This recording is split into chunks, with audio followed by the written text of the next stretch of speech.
You are listening to the UFO Talker podcast.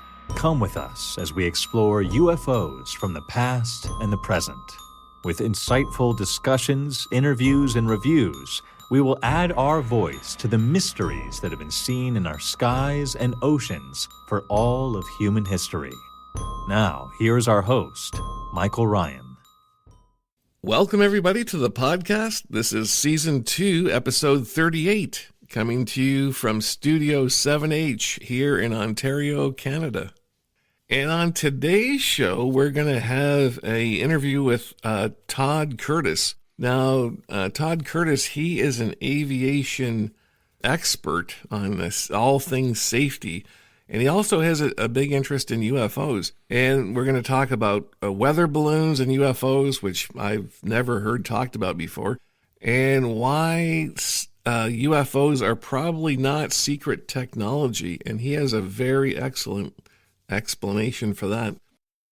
Mr. Curtis has his BSE from Princeton University, his SM from MIT, his MBA from MIT Sloan. He served in the U.S. Air Force, where he was a flight test engineer at Edwards Air Force Base. He was an airline safety engineer for a major manufacturer for 9 years, and he is the founder and CEO of airspace.com. I have to tell my listeners that these are just the highlights of his education and working career, because we would be on here a long time if I read all of them. He has also appeared on many TV shows, including Mayday. Todd, welcome to the podcast. Well, thank you very much for having me. I guess the first thing that I want to find out is, because mainly you have had a huge career in airline safety and everything related to that. What got you interested in UFOs? Well, growing up, full disclosure, I'm not a young person. Growing up in the 60s and early 70s, there was occasionally UFOs in the major media, which much more frequent than it is now. And especially in the early 1970s, there was a huge UFO wave across the country, lots of national news stories, and I was somewhat interested in it. And even where I grew up in San Antonio, there was an event, which I didn't see. The neighbors were saying, "Hey, Todd, we went outside last night and we saw a bunch of jets chasing something in the sky." And I thought, yeah. Now, obviously, this was something that impressed them, because a few days later they came and said, "Hey, Todd, we see it again. It's floating in the sky." There were no jets, but I was like the local nerd. I take out my telescope, trained on it. It was Mars. And I said, "It's Mars. Look at it." I went back inside. But I was still intrigued. So when things came up in the news, I would check it out. To the local library, I would check out any UFO book I could find, simply because it's like, this is on TV, it's in the movies. What's about this? What's going on about this? Heard about Blue Book, heard about people like J. Allen Hynek, who was like the only prominent person whose name was mentioned. And so the interest, like most of the public, went back to what was in the news, what was in the movies, what was on TV.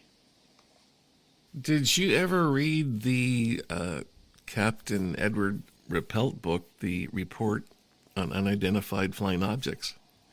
I never read the book itself, but in a lot of the things I was reading as a kid growing up, that was mentioned. And that was one of the indications to me that this was taken seriously at one time by the government, because they had official military people who were writing about this. In the case of Ruppelt, I believe it was after he left. And Project Blue Book was actually up and running until roughly the time of the Apollo program in 1969. So I'd heard about that as well. And in popular culture, Blue Book came back as a television show by Jack Webb, the same person who produced Dragnet.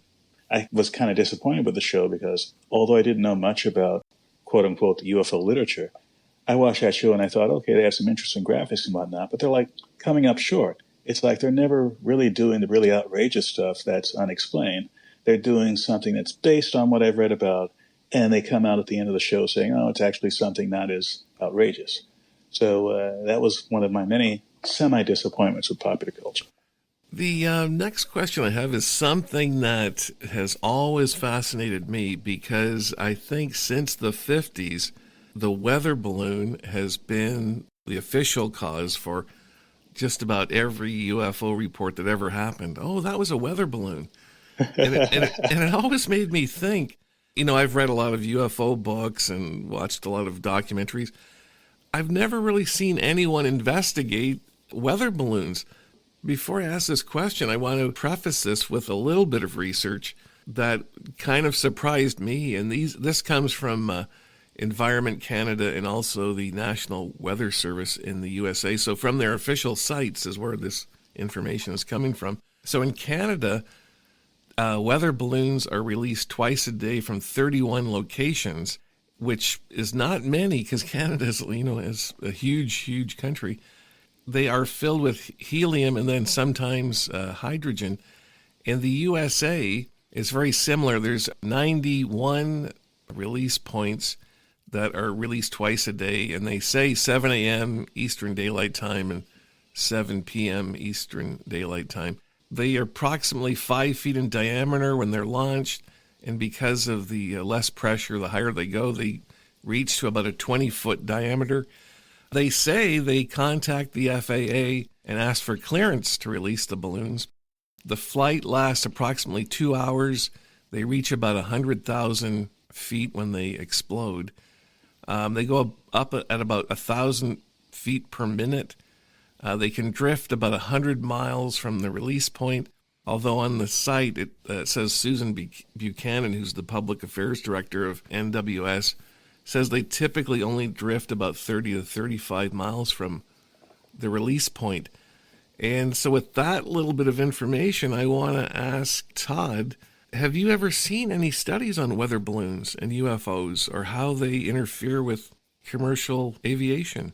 Well, as you said before, I had a background at a major manufacturer in the Northwest United States. You have all sorts of reports coming in on the airline side of the business that go to the FAA with any kind of impact to the airplane in flight. I don't recall seeing anything where there was significant damage or significant issue with airliners running into weather balloons. You have a much bigger population of balloons out there than just weather balloons. You have those that are officially launched by formal organizations like the National Weather Service or the equivalent in Canada. You have research balloons, which can be much, much, much bigger than that, launched from more limited locations around North America. And you have a whole lot of hobbyist balloons. I've gone online and seen videos where people have put together some sort of camera system on some sort of computer board platform. They have a small helium balloon. It goes up 50, 60,000 feet. It's taking pictures constantly. The balloon bursts, and they track it and recover the camera and recover the video later. And this is something that people can do for like a school project or a personal project.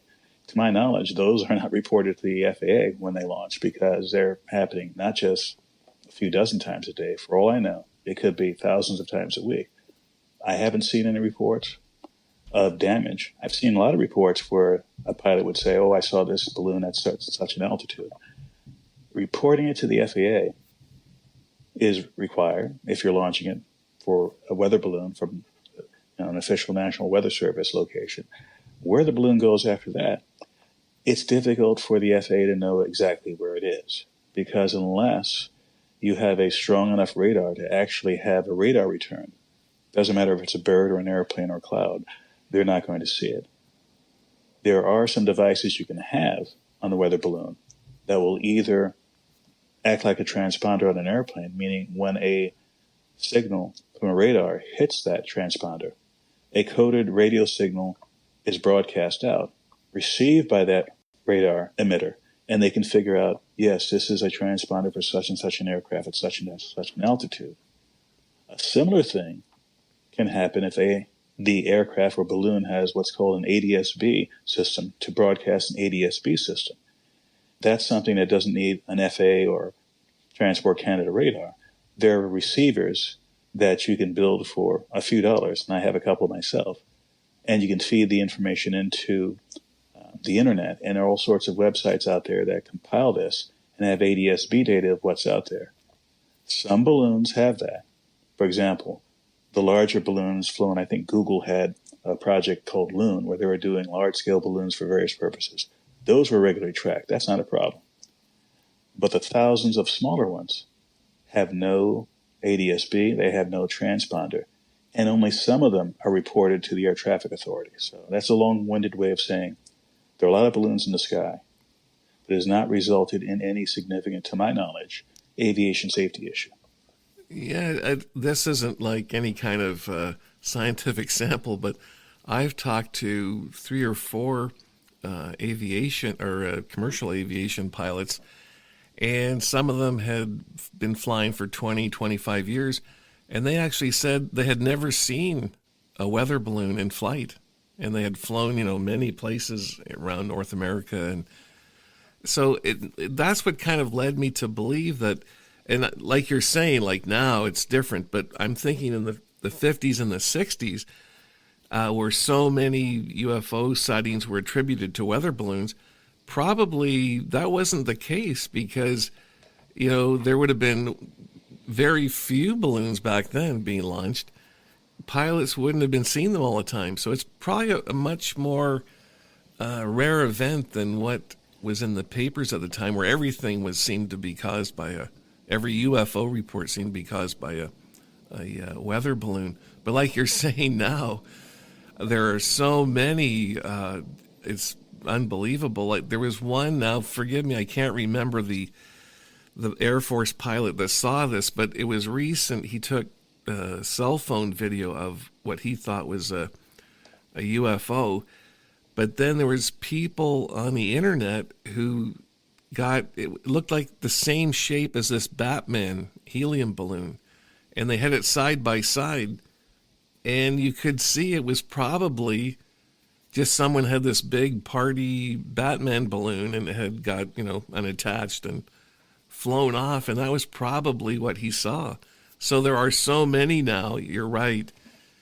It would be hard to say what it was that you were seeing. I think a lot of balloons are probably misinterpreted as UFOs now, but mainly I was thinking back in the 50s and 60s. I guess my next question is, and maybe you could talk a little bit or explain to my listeners exactly what it is. Do you think, because this is a newer thing in civil aviation, do you think space-based ADS-B, which stands for Automatic Dependent Surveillance Broadcast, will that ever totally replace ground-based radar? And I think the gist of my question is, there are some UFOs that are tracked on civil aviation radar, but if the world indeed went to a totally space-based ADS-B system, would we lose the potential to capture objects that are not known? Well, let me answer that in the stages. First part being, how do you track aircraft over large expanses of water like oceans, or over large expanses of territory with little population, Alaska, northern Canada? Before the advent of any sort of space-based communication system, they had to rely on line-of-sight radar, because that's how radar works. If the radar dish can see, even low on the horizon, that aircraft or that cloud, yes, it can record it. But beyond that, the only way air traffic control had to keep in contact with airplanes was for using voice radio communication with reports from the pilot saying, well, I'm on this flight track on this altitude. And that's how they were able to track where aircraft were. Fast forward to now, there are now systems in place where aircraft can be tracked over the ocean from satellite-based communication. For those of you who remember this, and virtually everyone does for this audience, MH370 happened 10 years ago. And at the time, there was very little way to track airliners over the ocean. That's changed. So now if there is an airliner over the ocean and it's being regularly tracked and it falls off the system, they'll know about it immediately. Going to the last part of your question, will space-based or non-radar-based ways of tracking aircraft replace radars?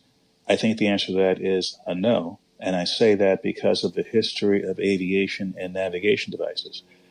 There has been an evolution of what's used for navigation over the decades, from things as simple as putting concrete arrows in the ground at certain places so you can visually fly over it and know that you're on an airway, to lights on the ground of various kinds, not just at the airport, but navigational lights, to the system we have now, which is a combination of satellite-based navigation and traditional ground-based navigational aids for aviation, to the point that now in the United States, and I believe elsewhere, there's a move to do away with a lot of the ground-based navigational systems for landing airplanes at airports. But there's going to be a minimal operational network of airports that have ground-based landing aids, so that if the GPS-based navigation goes out completely, there'll still be enough airports around the country where you can take off and land with precision navigation to the runway. So in answer to your question, I don't believe it will, and there might be a emphasis on using satellite-based tracking, but not at the expense of doing away with completely the ground-based systems.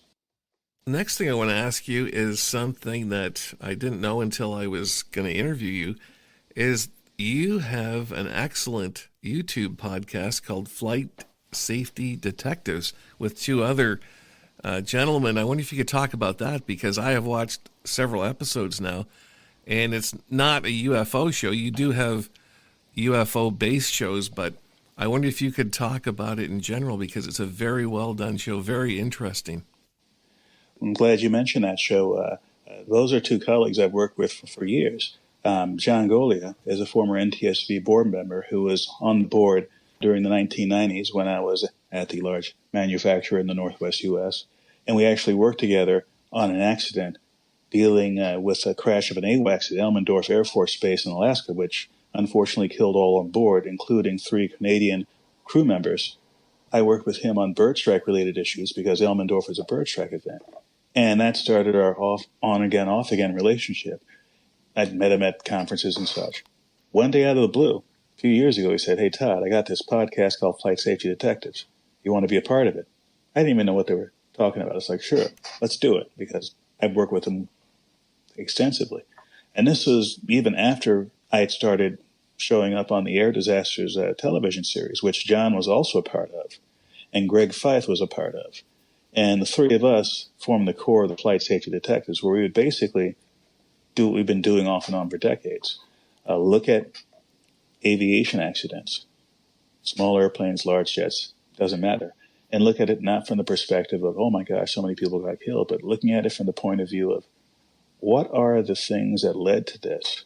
What are the lessons learned that can be applied not only to the kind of aviation we're studying, but to people who are flying or aviation professionals today? And John has a background as a mechanic. In fact, he was the first aircraft mechanic ever to be on the NTSB board. And so his investigations that he did as a part of it during his role as a board member tended to emphasize that. And we emphasize that also in the Flight Safety Detective. As you said before, we cover all sorts of things. We've covered everything from airships to spaceships. Even had a show where we talked a little bit about the Hindenburg disaster as one of the examples of how the public perceives aviation safety and how that was basically a template for what we have going on today. You have some events which crystallizes the public's experience with certain aspects of safety. It could be decades later, and that sort of perception still comes up. The Hindenburg being one, and one from 1999 being another. Payne Stewart was a golfer who was on a private jet trip. They had an incident where they lost oxygen inside the aircraft, and they all died of hypoxia. That is a touchstone. Every time I talk about hypoxia as an aviation safety issue, I refer back to that. And the general public, especially the aviation community, say, oh yeah, I remember that. So getting back to Flight Safety Detectives, we take a fairly straightforward approach, breaking things down, trying to understand it in ways that we can communicate to the audience, in ways that are helpful to the aviation community. There's your co-host on that show, John Golia. He brought up something which really kind of made me think. In ufology, there, for something that's not really supposed to exist, there's a lot, many thousands of cases where in the presence of a UFO, car engines die and all electrical items die. And when they leave, the car starts up again. It's well documented over many decades. But John Golia brought up something that I was not aware of, and this was from one of your shows. He said there are many cases of the electrical system going out on a commercial aircraft, and then it just comes back, and it's tested later, and everything's fine. And he pondered, could that be connected to the phenomenon? Do you have any thoughts on that? Well, certainly the issue of aircraft systems, whether it be electronic communication, hydraulic, etc., which malfunction temporarily and come back to normal and can't be diagnosed later, that happens on a regular basis. Doesn't happen to the extent that it leads to accidents where it's heavily reported, but inside the business, we hear about this. When I was at the manufacturer I worked at, we'd have a daily safety roundup, and sometimes there were some very bizarre ones where it's like, what is going on here? One of my favorites being, I think it was a Game Boy passengers were playing with inside the aircraft. We had to report that the kid was turning on the video game and started playing with it, and you had certain effects on the airplane. And we actually got our hands on that Game Boy controller, or I think it was a Game Boy. Please don't sue me if I'm, saying something defamatory about the Game Boy company.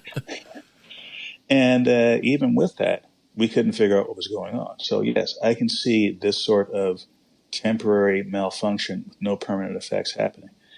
At least in that one case, we couldn't figure out what the source was. We suspected what the source was. We couldn't figure it out.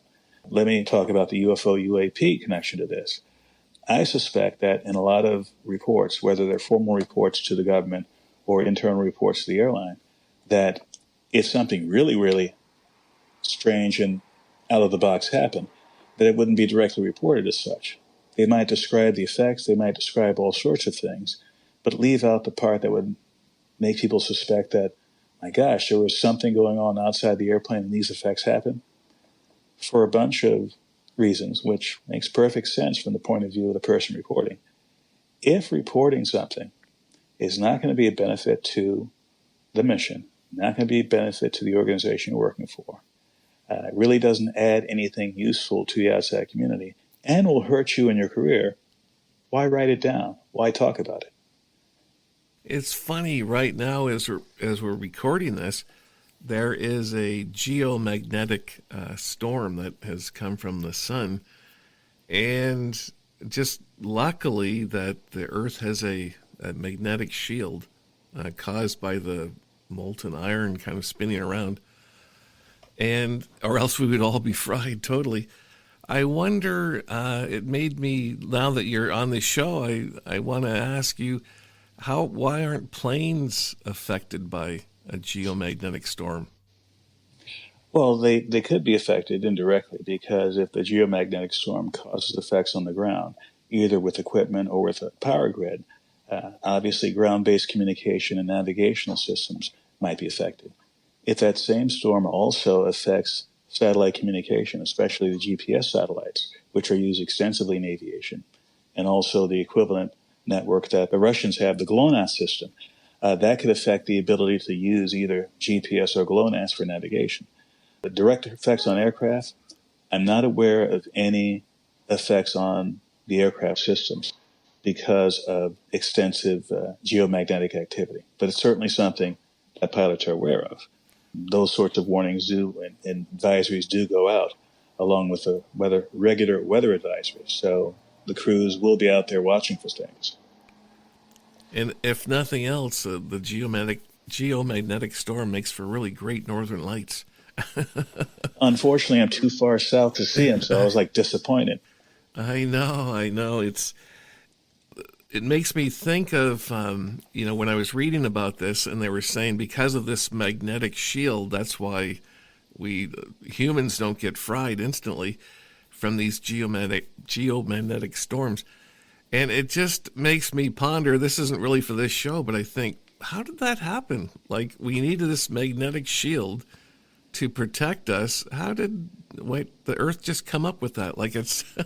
It's a very philosophical question that, the things we need just happen to be in place. I guess that's I'm happy for the lucky accident that is planet Earth. So yes. And Todd, I knowing your background, I absolutely have to ask this question, because I know you worked at Edwards Air Force Base, because that is the center of a lot of UFO stories.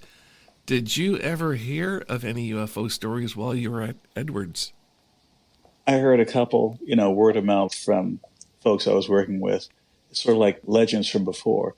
And it went something like this. Sometime in the 1950s, something happened, something landed, and somebody saw some beings running around. That was talk around the coffee pot type of thing. Beyond that, I saw nothing. I heard nothing. And I was there in the, I know nothing. I see nothing. Okay, that was a Hogan's Heroes reference for you folks who are baby boomers. The Sergeant Schultz defense. Anyway, I was there in the early 1980s during the time of the shuttle program. So I did see spaceships. At first, it was like real excited. We would stop meetings, go outside and watch it. Then it got to the point where we'd be in the middle of a meeting. Boom, boom. We hear that double sonic boom. It's like, it's another spaceship. Let's go back to the meeting. That was the most unusual thing happening there. There are two events that I will bring to mind about Edwards that might tell you a little bit about how things work in aviation. Many of you might have seen this famous video of a NASA test of a Boeing 720 deliberately being crashed on the desert floor and the fuel tanks break open and it goes into flames. That was there during the time I was there. It was called the Controlled Impact Demonstration. That was NASA's acronym for it. Us young lieutenants gave it a new name, the crash in the desert.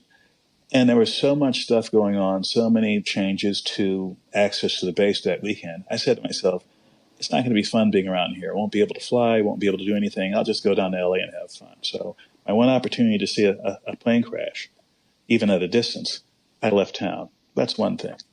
One Monday, there was a crashed airplane that was found out in the middle of the lake bed. And it turns out, upon further investigation, this was a person who deliberately flew his plane over the lake bed, shot himself to death, committed suicide, and the plane crashes. The thing is, this happened, I think, on a Saturday. No one knew about it until Monday. So I said to myself, here it is, an Air Force base with the most advanced systems and aircraft that the Air Force tests. It's military air base, has people on staff 24 hours a day. And this happened and nobody saw it. So the likelihood that the military is seeing everything all the time, at least in the mid-1980s, was less than 100%. And that would be probably, recently in the last several months when those objects, and were some of which they were saying were Chinese balloons, kind of were appearing over North American airspace, and somehow they had eluded the NORAD radar systems. So kind of like what you were just mentioning, but I read later that their instrumentation wasn't tuned to find things that small, which seems odd, like when you think about it. Well, I'm not going to say I have any inside information about how NORAD tracks things, and I don't have inside information. But I've been around large bureaucratic organizations in aviation long enough, and in the military, to know that if something is not of a concern to the decision makers and to the mission, it's not something that's going to be tracked or reported, or if it is, it's not going to go far. And if let's say you're a radar operator and you say, I got this 80,000 foot balloon floating over the continental U.S. Okay, it's 80,000 feet. Controlled airspace goes up to 60,000 feet. For practical purposes, there's not much in the civil aviation world that flies above 50,000 feet. So if someone were to spot something that is not an incoming missile, that is not a threat immediately to civil aviation, and is not a threat to the military, it's going to be ignored. If you see a large balloon, but you don't know it's from the Chinese government or whatever, it might be, okay, this is some rogue research balloon that's just floating around. Those do float around sometimes. Large research balloons that might be released in the far northern hemisphere might actually circle the globe at high altitudes a couple of times before it finally ends its mission. Just because you see something unusual and you're a military organization that's responsible for protecting skies, unless it fits certain criteria, it's likely that it won't go far within the organization, reporting that sort of thing. There is something that I've thought about for a little bit of time is, we all know that on commercial aircraft, there's a black box which records the audio. Now, from my perspective, because I'm interested in UFOs, has there ever been talk about placing video cameras on the outside of the aircraft, the kind of way that they have them on cars these days? Well, certainly there's been talk in the aviation community, and I remember having those kinds of conversations when I was working in industry, 25 years ago or so. Most of those conversations focus on what if we had inside the cockpit set of cameras to have cockpit recordings, somewhat like the voice recorder, so we can at least see what the pilots are doing. And of course, there was talk of what about having a camera on the outside of the airplane looking at the engines, because literally from many large airliners, from the cockpit, the pilots can't turn around, look through their side windows, and see the engine. So if there are certain kinds of engine problems happening, which would be easy to see visually, would it make sense to put a camera there? Now, those conversations didn't go into action for several reasons, one of them being any kind of move like that would be a regulatory decision on the part of the FAA and equivalent organizations around the world. And there would be a long process to, A, recognize that this is a risk that this technology might alleviate, and B, getting it worked through so you have hardware that's certifiable hardware. Then you have the issue of, okay, we have this new technology, it's certified. How do we put it in the fleet? Do we mandate that every airplane by a certain date have this put in or it can't fly? Sort of what happened with armored cockpit doors post 9/11. Do we do something where we say only newly certified aircraft will have this? So any airplane in current production, could be in production for another 30 or 40 years, will not have this system. Do we have a rule that says any new aircraft that's going to be an airliner has this system? Or maybe even something that says every aircraft should have this, but it only has to be put in during its major maintenance check. So there are several steps to the process. The first step being, is this something that's going to be done? And if we're going to do this, can we get agreement on enough of the organizations to ensure that enough of the global fleet has this where it's actually a useful thing? And is there going to be a process in place to regulate how the information is used, who has access to it? Civil aviation, especially in the airline and very regulated environment, and it's a global environment. So any kind of change that's going to happen to aircraft, if it's going to be something that you'll have buy-in by the corporations, by the airlines, by the manufacturers, by government, it has to be something they can all agree on. Kind of a follow-up question to that is something I've often wondered about when I'm reading these UFO cases. In commercial aircraft, did they have radar capability of detecting, let's say there was an object that they could see 100 feet from their aircraft, did they have onboard radar that could find that or be able to be, tracked by them? Or is that something that commercial aircraft doesn't have? Commercial airliners and even a lot of smaller general aviation aircraft and corporate aircraft have weather radar on board, which is tuned to look at weather that's outside. They might pick up things other than weather, but they're not designed to do so. So could it pick up something that's 100 feet in front of the airliner? Likely not. If they do pick up something, it obviously has to be something that is reflecting back at least some of the radar energy, the microwave energy, enough to register on the system. So certainly it might be able to tell if there is something very large, very reflective at some distance. Up close, if it does, it's not because it's designed to do so. It's because it just happens to be able to pick that up. Another thing that I've often thought about is when you have a UFO, a triangle UFO, or whatever the shape it is, in close proximity to commercial aircraft, a lot of times on newscasts and on the internet, there'll be a lot of people who always say, oh, well, that wasn't a UFO. That was a government test flight or experimental aircraft Now, I've heard you give the answer to this before, but on my show, I'd like you to tell my listeners why that probably isn't the case. Well, I'll try and be brief because this is something which sort of gets my goat as well. The airspace in the United States and most of the places around the world is heavily regulated, and both military and civilian and private and public aircraft, including government aircraft, have to operate in the same airspace. If they don't operate under the same set of rules, there's obvious safety concerns there. And one of the very, very basic rules about aviation in the U.S. and elsewhere is certain kinds of flight is high risk and is limited. For example, formation flying. Military pilots do it all the time because that's part of their training, but civilian pilots no. And if you're going to fly in formation, there has to be first an agreement by all people involved that they are going to do this so they can see and avoid each other. So to have any aircraft to go up wingtip to wingtip or in close proximity to another aircraft without telling that aircraft and without having an agreement with that crew to do so is a violation of many rules.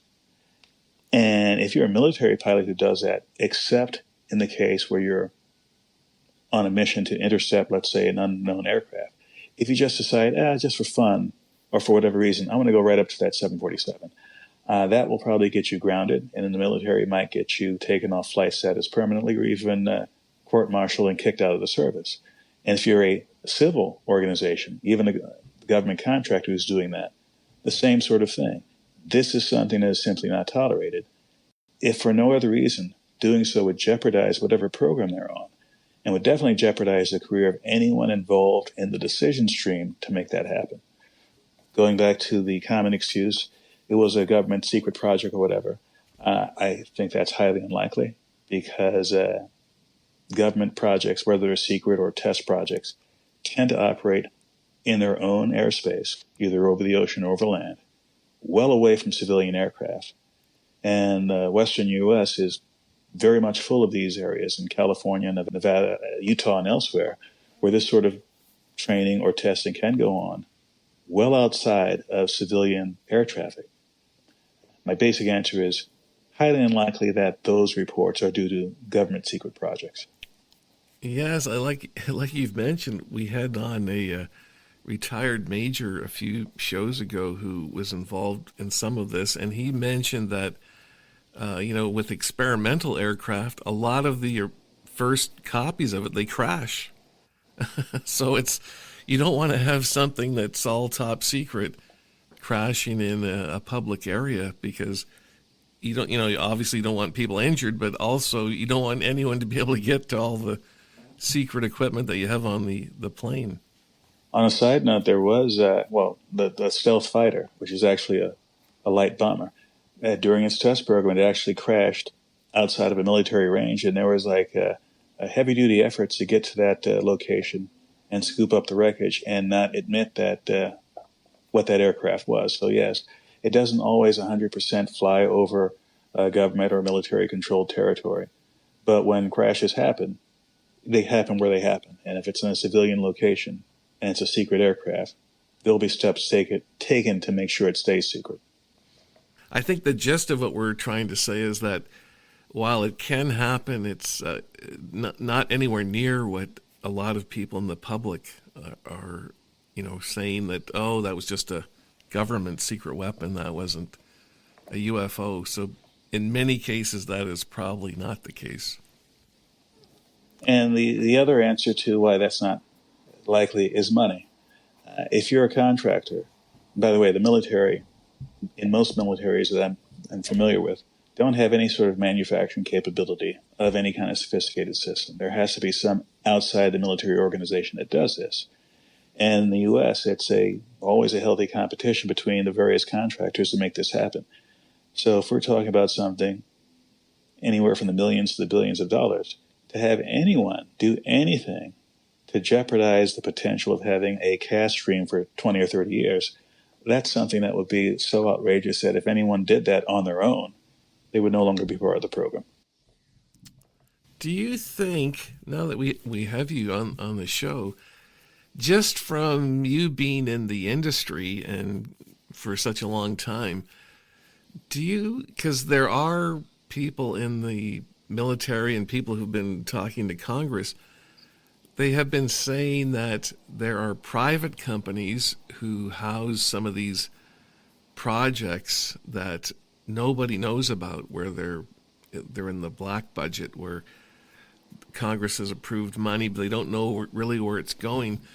Do you think that that is a real thing from what, just what the things you've heard over the years, or do you think that's a possibility that there's private manufacturers that are either holding or making some of these craft that are well beyond the capability of what the public knows about?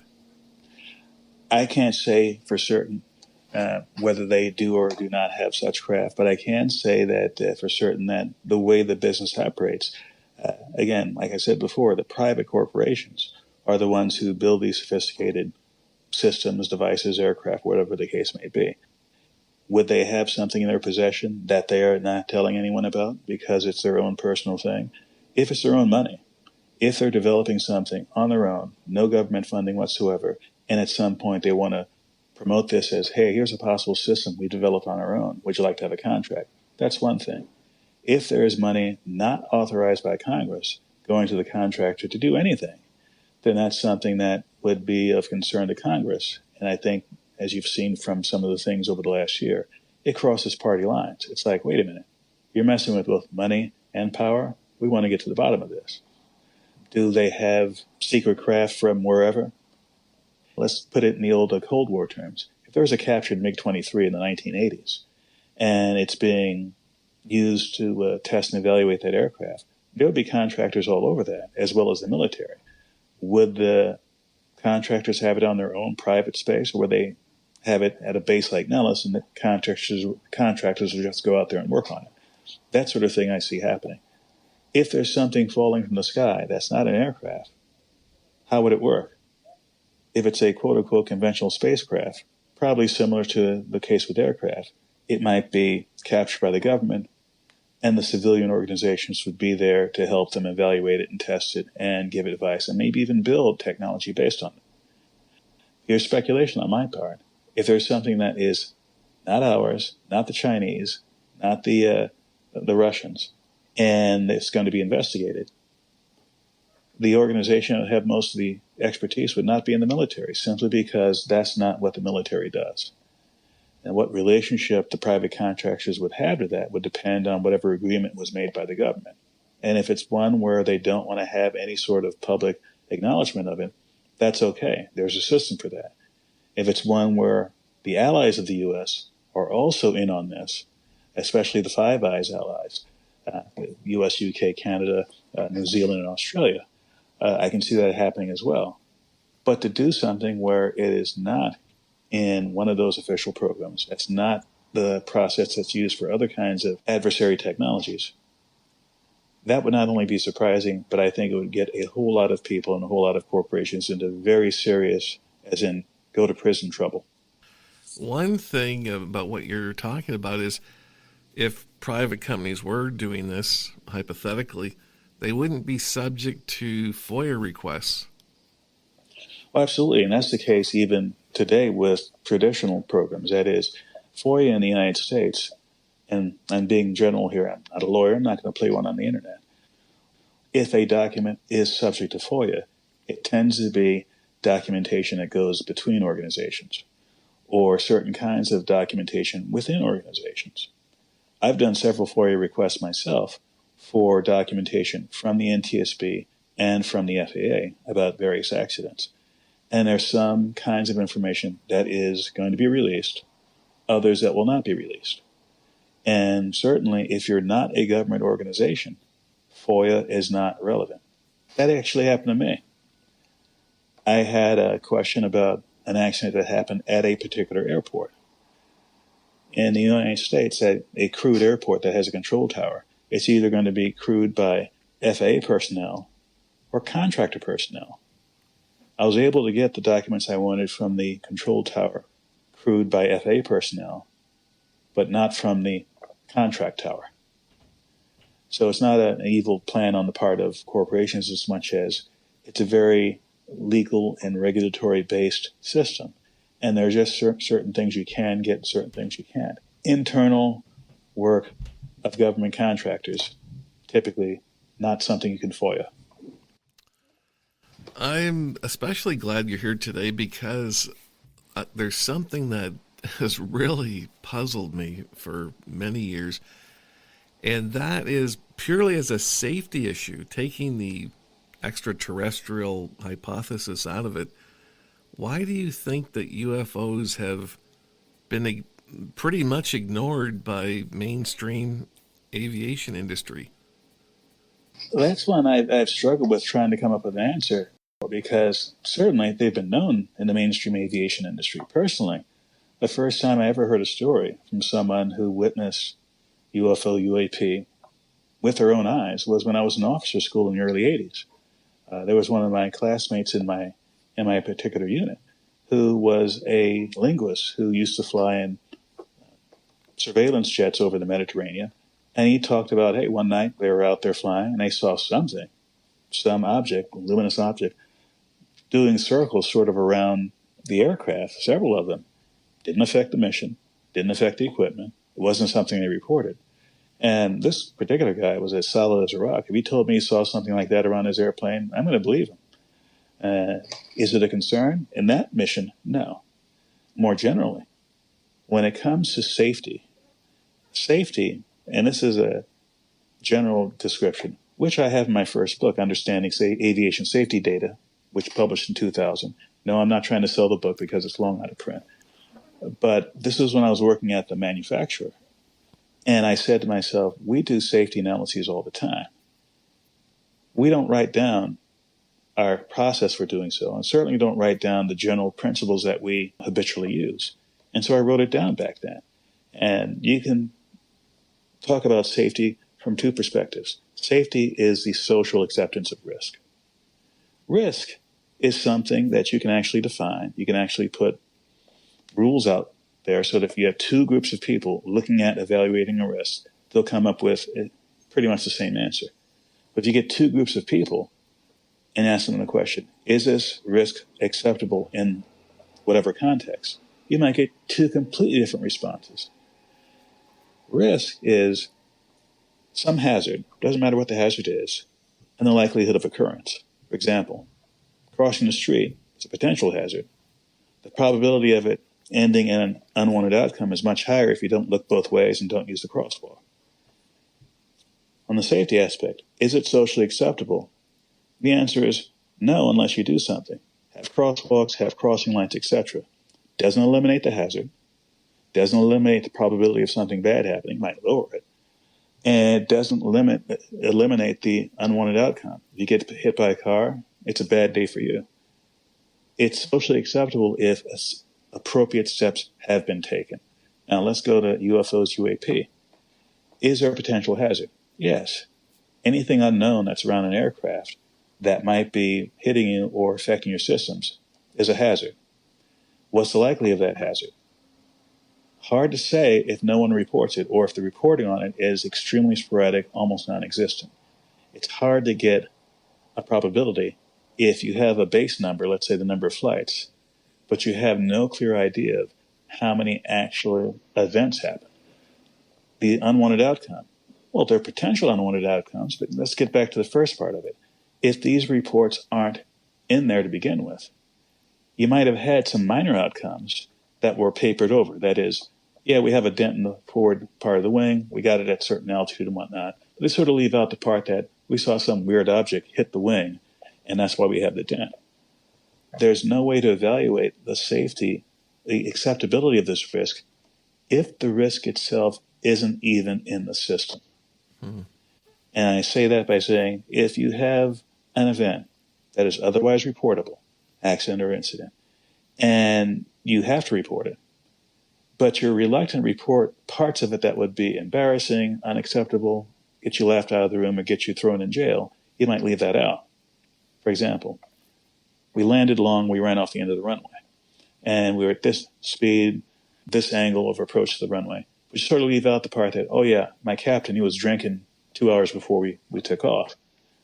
Because if you report that in the official accident report, not only is that captain going to be thrown out of and probably put in jail, but the rest of the crew that saw that captain drinking did not report it ahead of time and cancel the flight.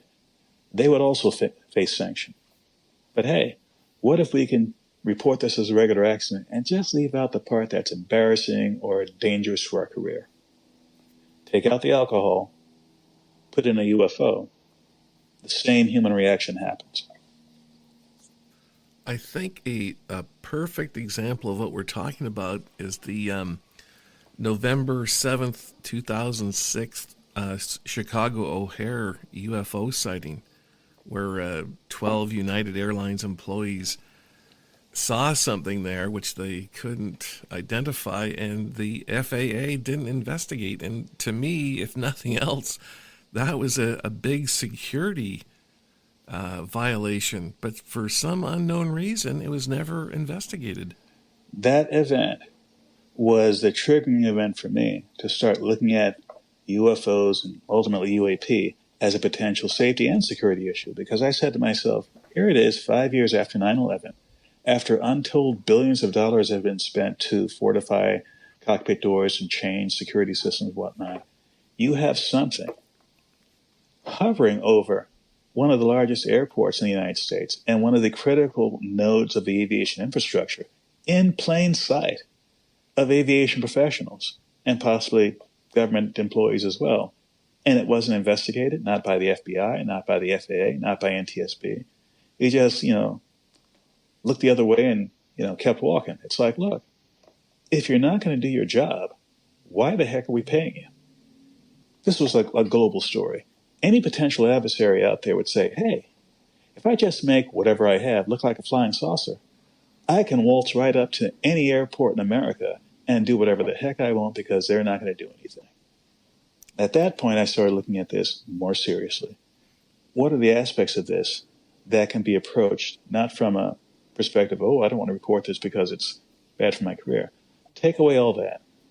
What are the salient points here that's relevant to my world in aviation safety? That's why I'm mentioning another book here. And Leslie Kane came out with her book in 2010, where she compiled a whole lot of reports from people in aviation, people in military organizations, that was, here are the facts, here are the facts, here are the facts. I was like, oh my gosh, this is like great. I got to read this book. So yeah, that was my triggering event to make this a safety issue. But there was no real infrastructure in place to put that officially out there. For example, for years, and I don't know when it started, but right now, you can go to the FAA, what they call the Aeronautical Information Manual, which is sort of a handbook of how various processes are done and how various events are treated. And they have a section on reporting UFOs. They say UFOs in there too. They give you two pieces of advice. You can either report UFOs to a civilian organization, and they specifically mention National UFO Reporting Center, or you can report it to local law enforcement. That second part made me want to throw the manual on the wall. It's like, are you kidding me? Airspace in the U.S. is regulated by the federal government, period. Local governments, state governments have extremely small amounts of leeway to do anything dealing with aviation. Maybe a noise complaint, but that's it. And let's look at the practical point of view. This is me talking because I fly small planes on occasion. I'm flying around the San Francisco Bay Area, and I loop around to the north of San Francisco and back. And I looked at the layout of what I flew that day, and I thought, how many law enforcement organizations are over the territory I flew? You have city, you have county, you have state, you might have the U.S. Coast Guard. And if I see something, let's say 3 miles out my window, I can only estimate which law enforcement organization was over there. So what if I recall every relevant law enforcement organization in a general area and say, hey, I'm Todd Curtis, and I saw this over your territory.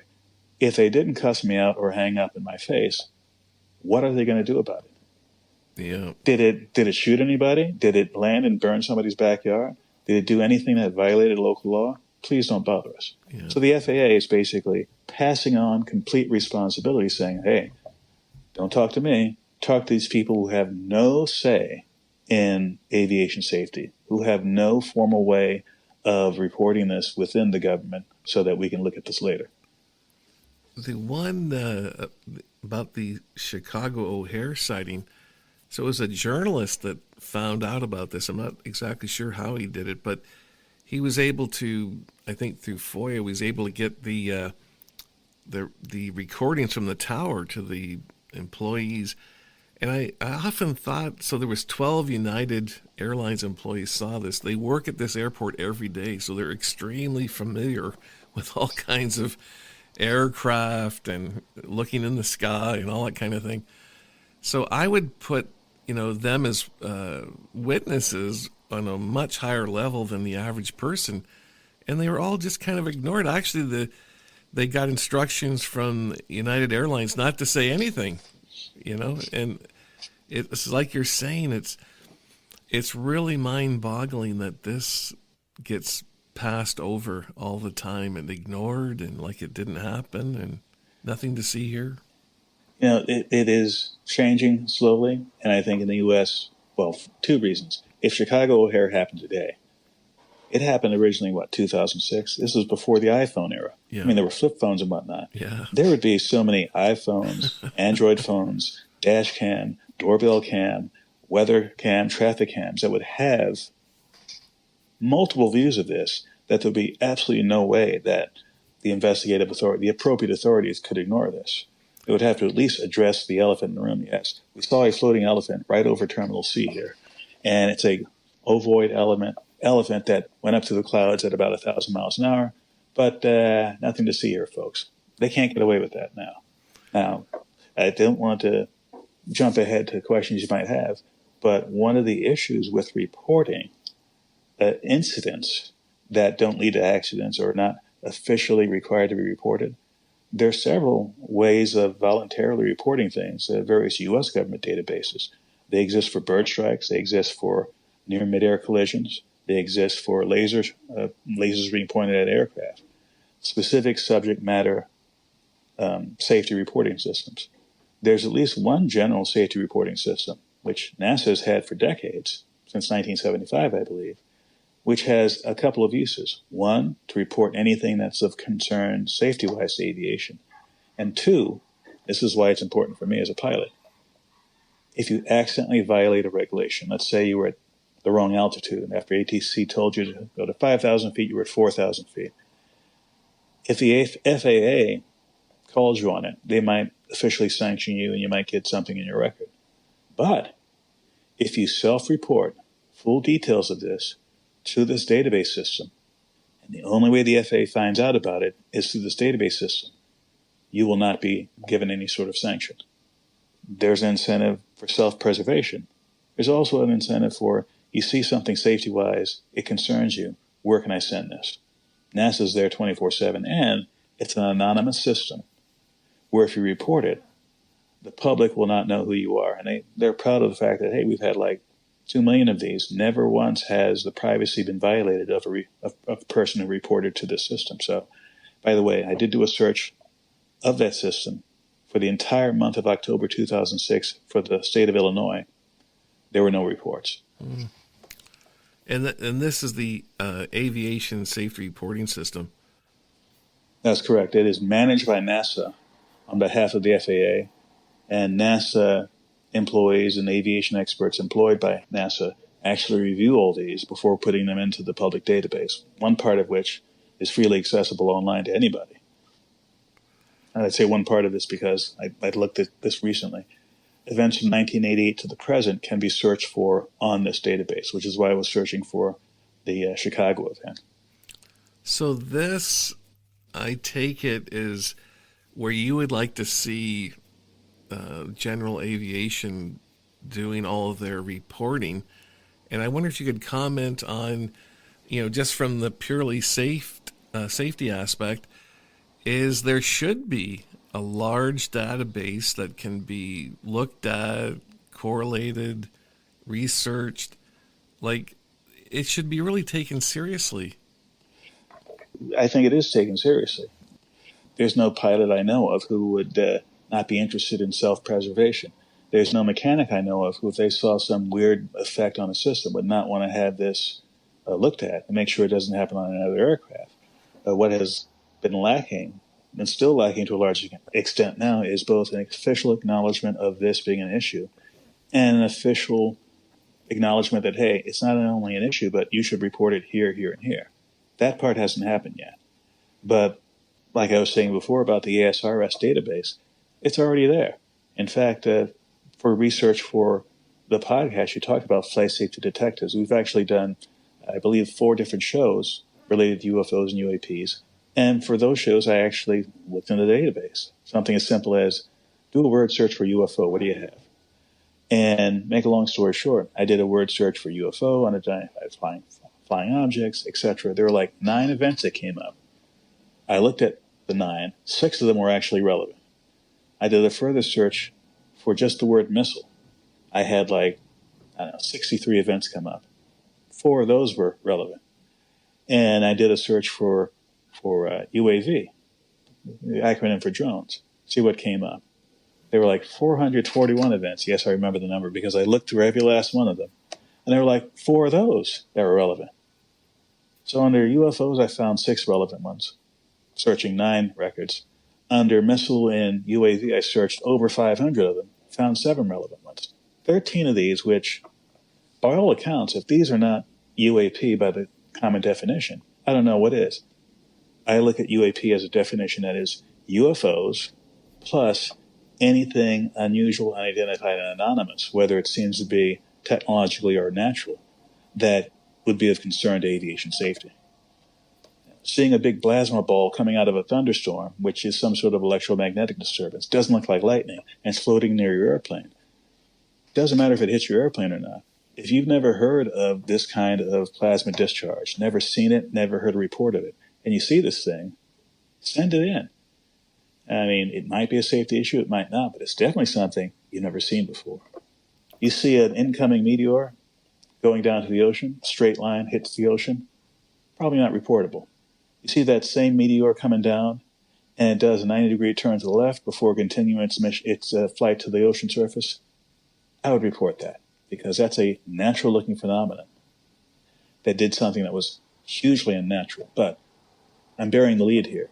My favorite report from those 13 was a glider pilot flying just south of Albany, New York, not a military test area at all.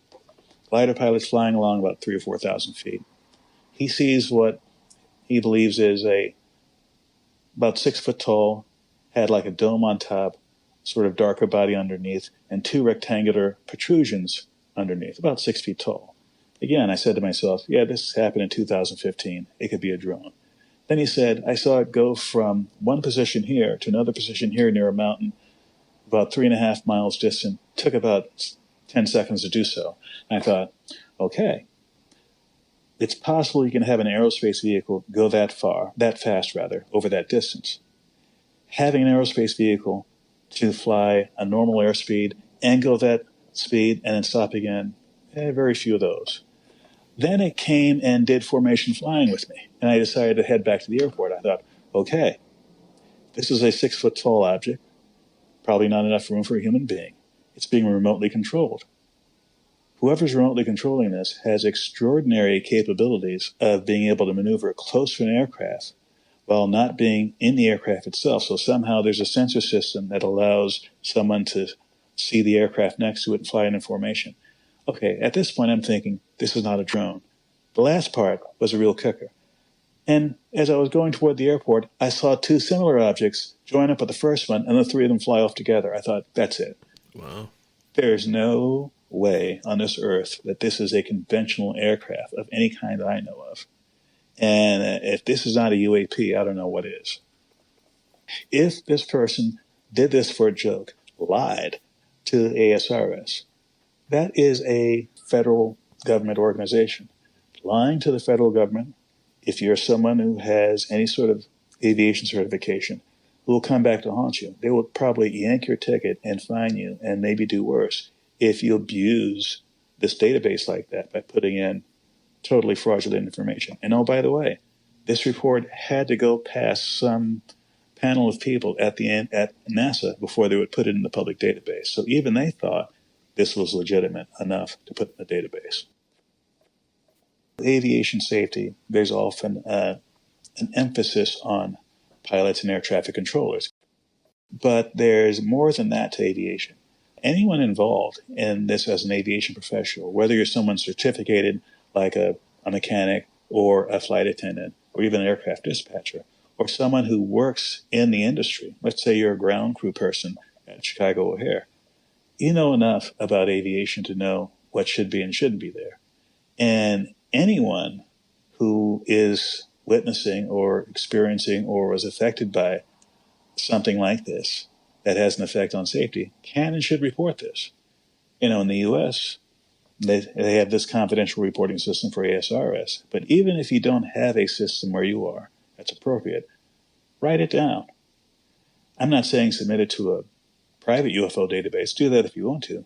But write it down, because often when it comes to aviation safety, improvements are incremental. They take place over a long period of time. And the best information we can get is useful for that. So if you take the time to write this down, not just the facts and data, I saw this at this time in this place. Write down things like, did it force me to make a decision or consider making a decision about how to repair something, how to fly this aircraft, whether to report it to the pilot? That's important, because your human response to whatever this was, under the umbrella of what they call human factors in aviation, is important. You might not think it's technical. It may not be technical, but report it. Is it something where you saw multiple people witness this? You don't have to give their names, but you can say, look, I was part of a cabin crew, and both of the pilots called us up. We saw this. We all saw this. And, if you ask them, if you find out who they are, they'll probably tell you the same story. They may not submit the story, but here's my story. And here are X number of other witnesses. You don't have to violate anyone's privacy to say that. Just say what happened. Before we wrap this up, I just want to mention that Todd will be a speaker at Contact in the Desert, which takes place May 30th through June 3rd. And I'm going to put links in my show notes for Todd's podcast, Flight Safety Detectives, which is really good, and his company, AirSafe. And Todd, I super appreciate you being on the show today. Oh, you're just a fantastic guest. I've learned so much. It's incredible. Thank you for being here today.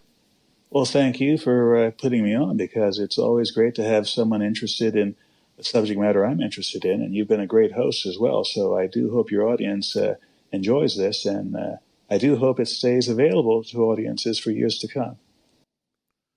Well, that's our podcast for this week. Please share, follow, subscribe, and do all of those good things to help spread the word about UFO Talker. And until next time, this is Michael Ryan. Keep watching the skies. You have been listening to the UFO Talker. If you have any questions or comments on this episode, you can email us at ufotalker@bell.net or visit our website at UFOTalker.ca.